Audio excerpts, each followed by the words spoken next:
हम लोग मैथ्स में क्या पढ़ेंगे, मैट्रिसेस। ये किसके लिए है, क्लास 12 के लिए। मैट्रिसेस क्या हम लोग जानते हैं, सबसे पहले मैट्रिसेस हमने 10th में पढ़ा था, लेकिन जो हमने 10th में पढ़ा था और जो हम लोग 12th में पढ़ने जा रहे हैं, दोनों में डिफरेंस है।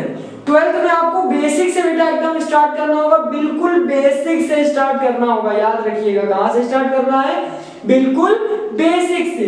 आइए बेसिक से देखिए बेटा क्या होता है matrices. A matrices is an ordered rectangle array of number of function। देखो हमें इनको एक ऑर्डर में लगाने के लिए जो एरे लगता है वो क्या है, नंबर्स और फंक्शंस को एक ऑर्डर में लगाना। नंबर्स और फंक्शंस को, नंबर्स में मतलब 1 2 3 4 5 6 7 8 9 कुछ भी दे सकते हैं, और फंक्शंस में x + 2y, x y a b कुछ भी दे सकते हैं बेटा। तो उनको एक ऑर्डर में लगाना, उनको एक ऑर्डर में लगाना ही किसमें आता है, मैट्रिसेस में आता है। अब देखो जैसे ये कितने एलिमेंट दिए हुए हैं, 1 2 3 4 5 6, ये 6 एलिमेंट है, इनको हमें मैट्रिसेस में लगाना है, मैट्रिसेस में बदलना है, मतलब एक ऑर्डर में देना है। ठीक, कैसे करेंगे, आप लोग कुछ चीजें जानते होंगे बच्चों। हॉरिजॉन्टल लाइंस को क्या बोलते हैं, रो। वर्टिकल लाइंस को क्या बोलते हैं, कॉलम। हॉरिजॉन्टल लाइंस को क्या बोलते हैं बच्चों, रो। वर्टिकल लाइंस को क्या बोलते हैं बच्चों, कॉलम। इनको हम किस तरह से अरेंज कर सकते हैं हम लोग, आइए देखते हैं बच्चों। सबसे पहले a = 2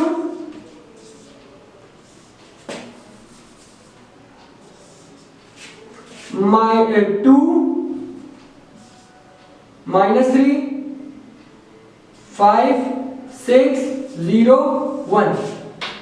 बच्चा यहां रो कितनी है, 1। कॉलम कितने हैं, 1 2 3 4 5 6 2 6। ये क्या लिख दिया, रो इनटू कॉलम। ये क्या होता है, ऑर्डर ऑफ मैट्रिसेस। ये क्या होता है बच्चों, ORD, ऑर्डर ऑफ मैट्रिसेस। ठीक, ऑर्डर ऑफ मैट्रिसेस होता है बच्चों ये। अब हमें ये कैसे पता चलेगा कि क्या है, ये रो है और ये कॉलम है। ये एक ही रो बनी हुई है कि नहीं बनी हुई है, और ये कितने कॉलम है, 1 2 3 4 5 6। कितने कॉलम दिए हुए बच्चों, 6 कॉलम दिए हुए हैं। अब सबसे पहले इसमें इक्वली डिवाइड होता है, ये तो ए हो गया। अब नंबर बी पे आते हैं, चलिए हम लोग 2 रो बनाते हैं। कितनी रोज बनाते हैं बच्चों, 2 रोज। और कोई भी एलिमेंट ले सकते हो आप, अभी कोई भी सिचुएशन आपके ऊपर नहीं है, आपको यही लेना है, इनमें से कुछ भी ले सकते हो। चलिए मैं 2 रो बनाता हूं, 2 -3 5 6 0 1। ये क्या हो गया, 2 रोज हैं और कॉलम्स कितने हैं, 1 2 3। कितने हो गए, 3 कॉलम्स। ठीक है, इसके बाद हम लोग आगे बढ़ते हैं। अब 3 रोज बनाते हैं। 3 रोज बनाने में क्या होगा भैया, देखिए 2 -3 5 और 6 0 1। क्या हो गया, ये 3 रोज और 2 कॉलम्स। ठीक, 3 रोज और 2 columns. Total number of terms कितने हो जाएंगे, 6 है। अब इसके बाद आता है डी नंबर, एक और। अब कितने नंबर दिए हुए हैं, 1 2 3 4 5 6 रोज बना दो। कितनी रोज बना दो बच्चा, 6। यहां से स्टार्ट करता हूं, 1 0 6 5 -3 और 2। अब कितने कॉलम है, कॉलम 1 है, रो कितनी है, 1 2 3 4 5 6। कितनी, 6 रो और 1 कॉलम। तो ये हो गया हमारा मैट्रिसेस, जो कि एक ऑर्डर रेक्टेंगल में चेंज करने का। किसमें बेटा, एक ऑर्डर को रेक्टेंगल में चेंज करने का जो हमारा प्रोसेस है वो हमारा पूरा इसमें आ गया। ठीक, रो और कॉलम्स निकाल लिया बेटा। ऑर्डर ऑफ मैट्रिसेस आप जानते ही हैं कि ऑर्डर ऑफ मैट्रिसेस क्या होता है, रो इनटू कॉलम। ये क्या होता है हमारा बेटा, ऑर्डर ऑफ मैट्रिसेस। और हम लोग ये कैसे निकालते हैं, हम लोग ये कैसे निकालते हैं, चलिए आगे देखते हैं। जैसे अब एक मैंने 3/3 की मैट्रिसेस ले ली। कितने की मैट्रिसेस ले ली बेटा? 3/3 की।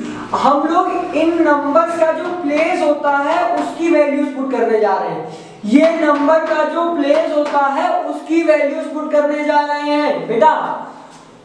First row first column, first row first column. देखो एक फॉर्मूला होता है AIJ, AIJ, जहां I रो है और J कॉलम है। I रो है और J कॉलम है। तो बच्चों अगर फर्स्ट रो और फर्स्ट कॉलम का एलिमेंट निकालना होगा तो क्या करेंगे? I11 क्या हो जाएगा? A11 हो जाएगा हमारा फर्स्ट एलिमेंट। फिर फर्स्ट रो सेकंड कॉलम क्या हो जाएगा? A12। फिर first row third column A13। अब अगर मेरे कॉलम 3 के आगे नहीं गए हैं, कॉलम मेरे 3 के आगे नहीं गए हैं, तो हम लोग यही स्टॉप करके आगे बढ़ जाएंगे। रो कौन सी लग जाएगी? सेकंड। I की वैल्यू क्या हो जाएगी? 2, लेकिन कॉलम क्या रहेगा बच्चा? फर्स्ट रहेगा। फिर सेकंड रो और सेकंड कॉलम तो A22 हो जाएगा यहां पर। फिर सेकंड रो थर्ड कॉलम, फिर third row first column, third row second column, third row third column. ये हमारा रिप्रेजेंटेशन हो गया कि कैसे हम लोग इसकी वैल्यू निकालेंगे। ये क्या हो गया बेटा? हमारा रिप्रेजेंटेशन हो गया। I को हम लोग क्या बोलते हैं? नंबर ऑफ रो, और J को क्या बोलते हैं? नंबर ऑफ कॉलम्स बोलते हैं। ठीक, चलिए इतना नोट डाउन कर लीजिए, तब तक मैं आगे की तरफ बढ़ते हैं। ठीक है, एक क्वेश्चन कर लेते हैं, फिर इसके बाद आगे बढ़ते हैं। ठीक है, एक क्वेश्चन क्या है बेटा? चलिए देखिए, कहता है make a matrices of 8 elements. देखो बच्चों, अभी लास्ट क्वेश्चन में 6 एलिमेंट्स की बनानी थी, तो हमने 6 into 1 कराया, 1 into 6 कराया, 2 into 3 कराया, 3 into 2 के ऑर्डर में रखा। मतलब रो इंटू कॉलम का मल्टीप्लाई कराने पे क्या आना चाहिए? 8 आना चाहिए। ऐसा करना है हमें, तो हम लोग इसको कितनी बार में कर सकते हैं बेटा?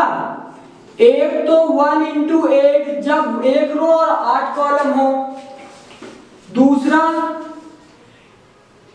8 into 1 जब 8 रो और 1 कॉलम हो। चलिए ठीक है, आगे बढ़ते हैं। तीसरा जब 2 रो और 4 कॉलम हो, 4 2 जा 8। फिर 4 रोज और 2 कॉलम्स हो, तो क्या हो जाएंगे? 8 एलिमेंट्स को हम लोग यहाँ पर ऐसे ऐसे पुट कर सकते हैं बच्चों। ठीक है ना? तो यहां से हम लोगों को पता चला कि हमें कब कौन सी कंडीशन में कौन सा ऑर्डर लगाना है ना? कि 1 into 8, 8 into 1, 4 into 2 और 2 into 4। इतने हमें पता चल गए हैं कि हमें यहाँ पर ये वीडियो यहाँ पर ये मैट्रिसेस लगानी है। अब आते हैं हम लोग टाइप्स ऑफ मैट्रिसेस में। किसमें आते हैं बच्चा? टाइप ऑफ मैट्रिसेस में।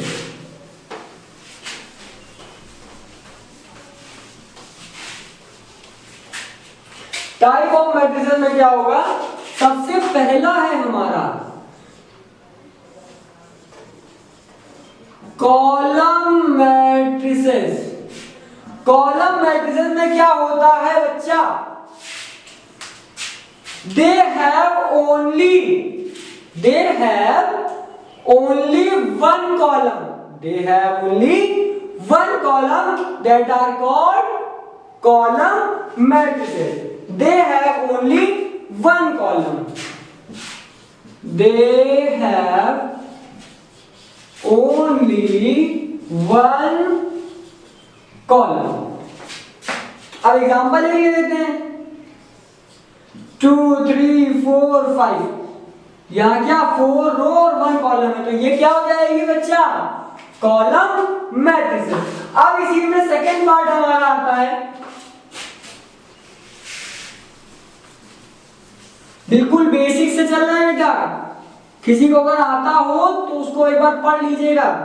अब इसके बाद बारी आती है हमारी रो मैट्रिसेस। रो मैट्रिसेस में क्या होगी, जिसमें सिर्फ एक नंबर ऑफ रो होगी, 2 4 8 11 13। इसमें क्या है 1 2 3 4 5, 1 into 5, 1 into 5, एक रो और 5 कॉलम है। ठीक बच्चों, अब इसके बाद they have only one row, they have only one row. ठीक बच्चों, चलिए अब हम लोग आगे की तरफ बढ़ते हैं। नेक्स्ट हमारा है स्क्वायर मैट्रिसेस। क्या आती है बेटा, स्क्वायर मैट्रिसेस। स्क्वायर मैट्रिसेस हम लोग कैसे करेंगे, देखिए number third, square matrices. Square matrices में क्या होता है, where number of row is equal to number of column. जहां पर number of row number of column के इक्वल होगा, वहां कौन सी मैट्रिसेस बनेगी बेटा, स्क्वायर मैट्रिसेस बनेगी। जैसे 2/2, 3/3, 4/4, 1/1, ये सब किसमें आएंगी बच्चों, स्क्वायर मैट्रिसेस में आएंगी। किसमें आएंगी ये सब, स्क्वायर मैट्रिसेस में आएंगी। अब इसके बाद आती है हमारी फोर्थ मैट्रिसेस, डायगोनल मैट्रिक्स। कौन सी आती है, diagonal.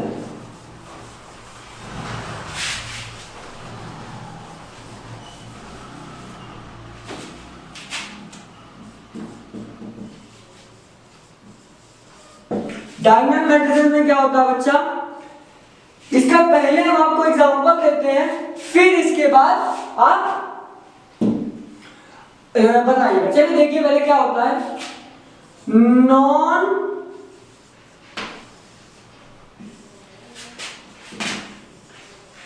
Non diagonal elements are zero. मतलब जो नॉन डायगोनल एलिमेंट्स होंगे वो क्या हो जाते हैं बच्चा, जीरो। अब जैसे मैंने ये ले लिया 6 7 -8, सिर्फ यही डायगोनल लेंगे, ये वाला मत ले लेना। अगर ये वाला लिया तो जीरो पाओगे तुरंत, समझे। इसलिए ये नहीं, सिर्फ ये डायगोनल लेंगे, बाकी के बचे हुए एलिमेंट क्या होंगे बच्चा इसमें, जीरो। अगर ये सब जीरो हो गए तो ये क्या है, डायगोनल मैट्रिसेस है। क्या है ये, डायगोनल का ऑर्डर क्या है, 3 रो और 3 कॉलम। ठीक, अब इसके बाद डायगोनल मैट्रिसेस हो गई। इसके बाद आती है हमारी स्केलर मैट्रिक्स। क्या आती है बच्चा, स्केलर मैट्रिक्स और डायगोनल मैट्रिक्स थोड़ी मिलती जुलती है, सिर्फ थोड़ी, ज्यादा नहीं, थोड़ी मिलती जुलती है।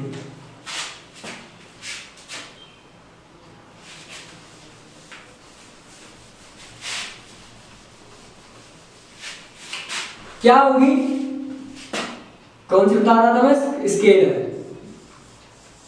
स्केलर मैट्रिसेस क्या होगी बच्चा, डायगोनल एलिमेंट्स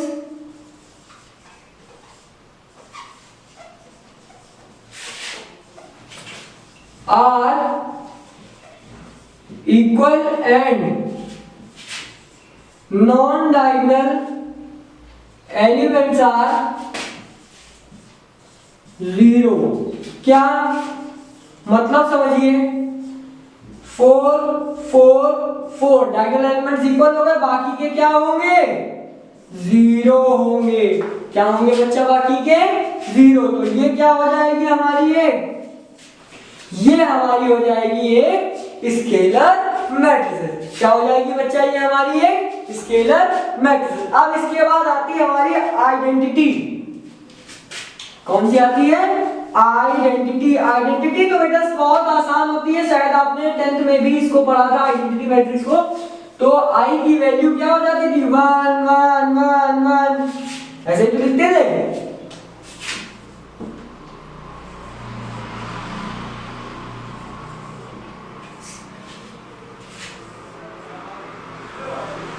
डायगोनल प्लेस पे क्या आ जाता है? यहाँ 1 आ जाता है। डायगोनल प्लेस पे क्या आ जाता है बच्चों? 1। और इसका ऑर्डर स्क्वायर मैट्रिसेस में होती है बच्चा, ये किसमें होती है? Square matrices. 2/2 में भी लिख सकते हैं इसको हम लोग 1 1 0 0, सिर्फ इसको, बाकी को नहीं लिख सकते हैं, सिर्फ इसको लिख सकते हैं। ठीक। आइडेंटिटी मैट्रिक्स क्या होती है? When 1 is placed on the diagonal elements या diagonal values।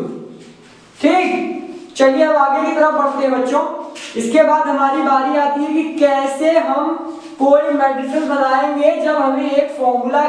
आइए बच्चों, चलिए 2 क्वेश्चन लगा लेते हैं, इससे हमारी प्रैक्टिस एक हो जाएगी। ठीक है। क्या कह रहा है? Construct the matrices of 2/3 if aij is equals to I plus 2j square by 2। बेटा अब हमें 2/3 की मैट्रिक्स बनानी, मतलब 2 रो और 3 कॉलम। तो यहाँ पर वैल्यूज पुट करते चलना हम लोगों को। पहले तो a11 पुट करेंगे। 11 जब पुट करेंगे तो क्या हो जाएगा? 1 प्लस 2 इंटू 1, 3 का स्क्वायर कितना हो जाता है? 9/2।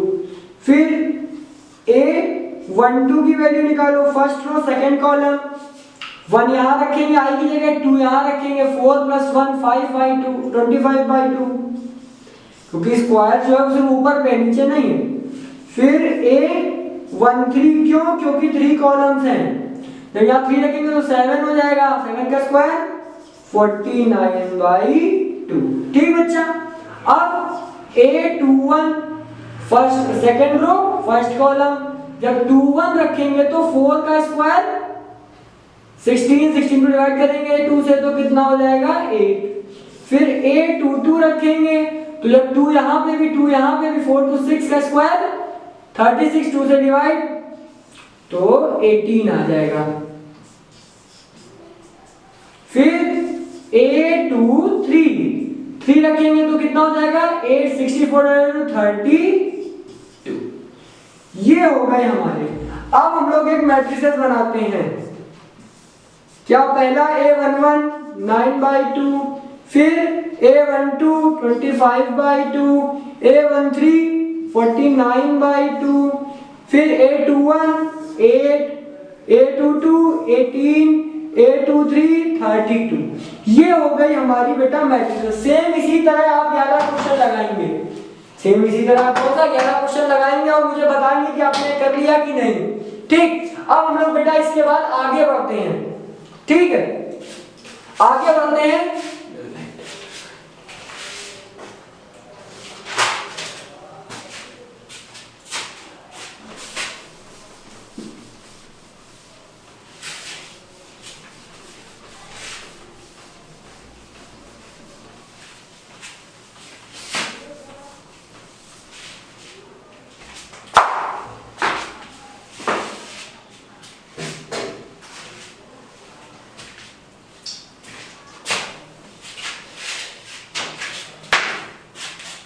अब हमारी बारी आती है इक्वलिटी ऑफ मैट्रिसेस। क्या हो जाएगी बच्चा? देखिए, आइए इक्वलिटी ऑफ मैट्रिसेस के बारे में हम लोग जानते हैं बच्चों। देखिए, दो मैट्रिसेस इक्वल तभी होंगी जब उनका ऑर्डर सेम होगा। मतलब 3 + x 4 7 z, 5 + y 3 7, और यहां पर 3 2 1। ठीक। इज इक्वल्स टू, ये इसके इक्वल कब होगी? जब इनका ऑर्डर सेम होगा। क्या होगा बच्चा? इनका ऑर्डर सेम होगा। यहां पर मैंने लिख दिया 5, यहां पर लिख दिया 7, यहाँ 3 4 a plus 1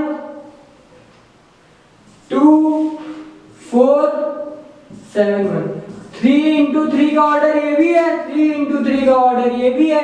अब जब ये ऑर्डर सेम हो गए हैं, जब ये ऑर्डर, सबसे पहले ये मैच करो, जब ये ऑर्डर सेम हो जाए तब आप आइए 1 by 1 सारे एलिमेंट बराबर करे जाएंगे। इसका a11 इसके a11 के बराबर होगा, क्या हो जाएगा 3 plus x is equals to 5, then x is equals to 2, x की वैल्यू आ गई, x y z और a की वैल्यू निकालनी है यहाँ से। फिर 5 plus y is equals to 7, then y is equals to also 2। अरे वाह भाई वाह। z की वैल्यू कितनी दी हुई है बेटा, 4 दी हुई है, लिख दीजिए। अब a plus 1 में कितना है 3, a plus 1 is equals to 3, then a की is also 2। यहाँ से हमारी इक्वालिटी ऑफ मैट्रिसेस का पहला पार्ट हमने कवर किया। क्या कि दो मैट्रिसेस इक्वल तभी होंगी जब उनके ऑर्डर सेम होंगे। 2 by 2 का ऑर्डर तो सामने वाली भी 2 by 2 की होनी चाहिए, 3 by 3 का ऑर्डर तो सामने वाली भी 3 by 3 का होनी चाहिए। इसी तरह से हम लोग करेंगे बेटा, तभी हमारे जो है x और y और z और a की वैल्यू निकल पाएगी। चलिए अब हम लोग आगे एक और क्वेश्चन करते हैं। इसमें अब आएगा इसके बाद एडिशन और सब्सट्रैक्शन ऑफ मैट्रिसेस, और ये हमारा आज का लास्ट टॉपिक होगा। ठीक है, ये जो एडिशन और सब्सट्रैक्शन है बच्चों, ये हमारा आज का लास्ट टॉपिक होगा। अच्छा, दो मैट्रिसेस एडिशन कब होगा और सब्सट्रैक्शन कब होगा, तब होगा जब उनके ऑर्डर क्या होंगे, सेम होंगे। जब उनके ऑर्डर्स क्या होंगे, सेम होंगे। बच्चा जैसे ये 2 by 2 का है, प्लस इधर भी एक मैट्रिसेस बनी है 2 by 2 की, यहाँ 3 4 5 6 x y z a, ये लिख दिया। अब इनका सम कब होगा, जब ये दोनों सेम ऑर्डर में होंगे। क्या आएगा आंसर, 3 में x ऐड करोगे तो 3x तो हो नहीं जाएगा, क्या हो जाएगा 3 plus x। 5 में y ऐड करोगे तो क्या हो जाएगा 5 plus y। फिर 4 में z ऐड करोगे तो क्या हो जाएगा 4 plus z। 6 में a ऐड करोगे तो क्या हो जाएगा 6 plus a। ये हो गई हमारी एडिशन ऑफ मैट्रिसेस। यहीं पर अगर हम लोग सब्ट्रैक्शन लगा देते तो सब जगह क्या लग जाता बच्चा, सब्सट्रैक्शन लग जाता, सब जगह क्या होता, सब्ट्रैक्ट हो जाता। ठीक, कोई दिक्कत। चलिए यहाँ तक आज रखते हैं, इतना समझिए, क्वेश्चन लगाइए। इसके बाद आगे का जो पार्ट है वो अगले लेक्चर में हम लोग कंटिन्यू करते हैं बच्चों। ठीक है, थैंक यू सो मच बच्चों, और घर पर रहिए सुरक्षित।